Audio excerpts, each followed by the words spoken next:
Good morning. Sorry. Hello, my name is Rangga Revanza Ramadan. My student number is 24020401116, and I would like to present learning objective flow that I make. And the subject is English. For phase E, the material is recount text. Okay, learning outcomes. By the end of the phase, students read and respond to a variety of texts such as narrative text, description, procedure, exposition, recon, and report. They read to learn or to find information. They look at and evaluate specific details and main ideas of a variety of texts. These texts may be in the form of print or digital text, including visual, multimodal, or interactive text. They are developing understanding of main ideas, issues, or plot developing or development in a variety of texts. They identify the author's purpose and are developing simple inferential skills to help them understand implied information from the text. And I am focused on pre-con text. So learning objective is to recognize English vocabulary, to recognize English sentence structure or grammar, able to respond to question and answer in English, identifying their structure of pre-context, and able to present a simple recontext. So next is assessment. Students are able to identify and implement various types of tense, present tense, past tense, future, perfect, and continuous, although also the vocabulary. Next is students are able to analyze generic structure, orientation, event, and reorientation. Also, a linguistic filter of recontext presented orally or in writing through question and answer session. The last is students are able to make a recontext and present it. Let's go to the formative assessment. The first formative assessment is grouping sentence according to tense. So the student should grouping sentence according to tense. So the example is I have finished my homework. So because it's have is present tense, also it is perfect because this verb 3 it is a perfect. So it is a present perfect continuous. And the student should make like this. Okay. Present tense, simple present tense. She goes to school every day. Or it can be like this. Nah, that's it. Next is present continuous. We are studying English right now. Present perfect. I have finished my homework. Present perfect continuous. Tense. They have been playing football for 2 hours, and something like that. So sorry. The next, oh sorry, the reason I made this assessment to ensure the capability of student skill of vocabulary and grammar. The next is fill the blanks. So the student click this video, the context, and the person is giving the story about Jason. So let's see. Last week, Jason took a big party at his friend. The party at 1 a.m. and he got home at 1:30 a.m. After he got home, he watched TV and on the sofa. Suddenly, he fell off the sofa and it was 9 in the morning. He to the kitchen and had a cup of tea. He breakfast at 9:15. His bicycle out of the garage. Oh no, it broken. He his cycle and ran to school. He got to school at 9:50, but the school was very quiet. He was really worried because nobody was at school. He to go back home. His parents still in bed when then he, the calendar, and he, that is was Sunday.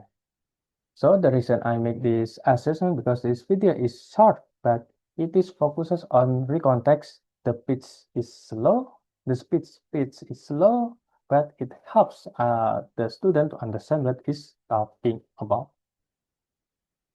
The next is multiple choice. The question I make is come from the same as video, this link video. So let's see. Where did Jason go last week? What time? Oh, sorry. To a big party at his friend's house. To B, to a school festival.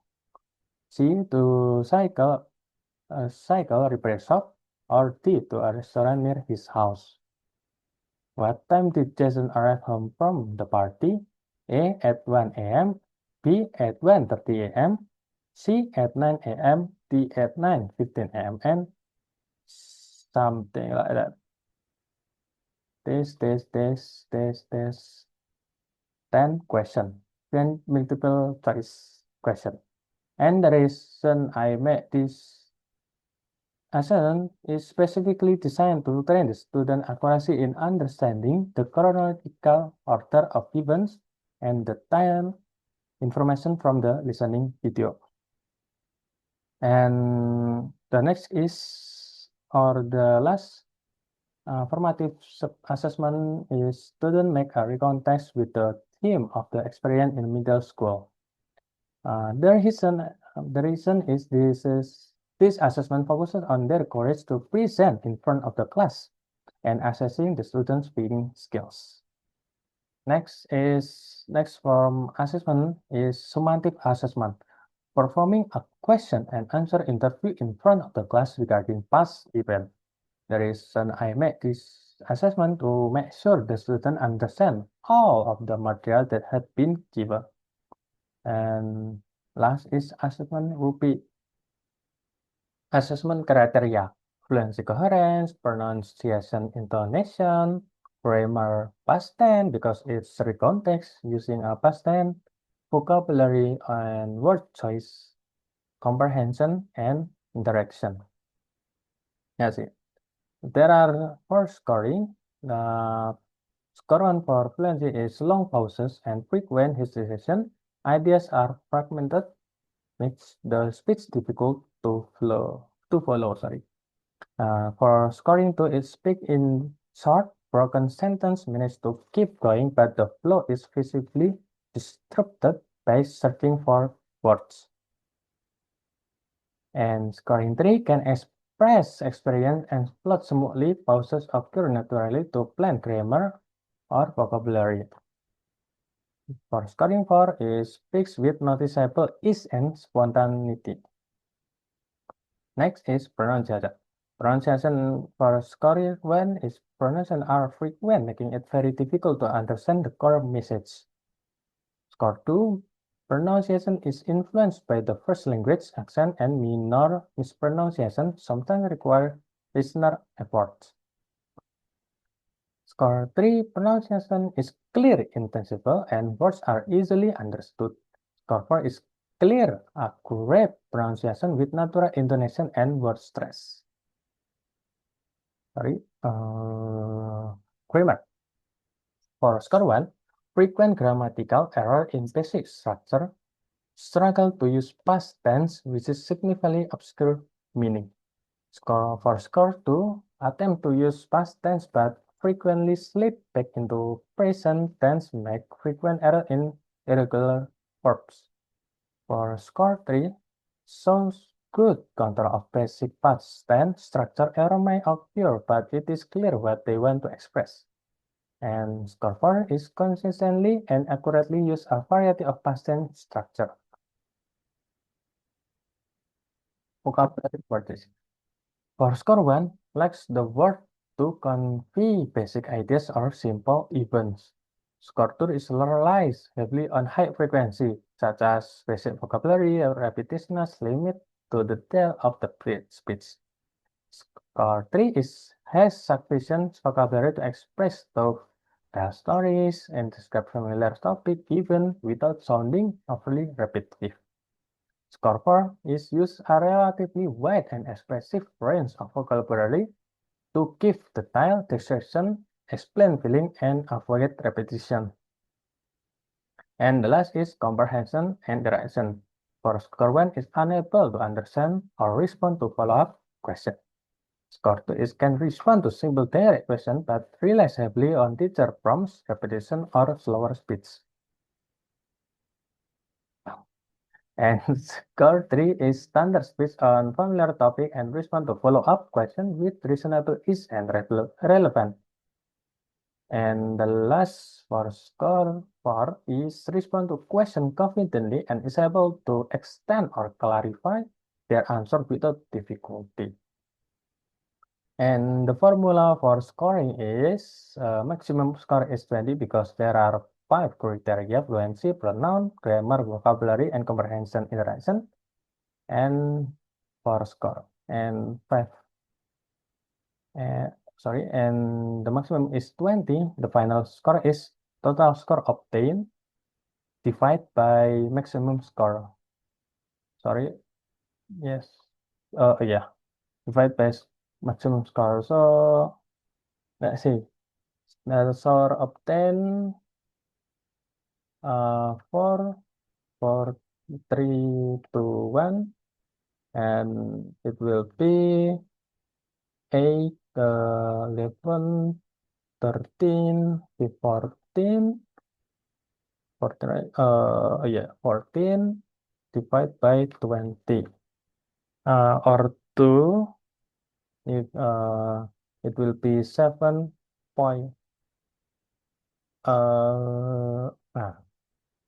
70, and like that, sorry. So, thank you very much. Sorry if there are mispronoun or something like sorry. And thank you very much.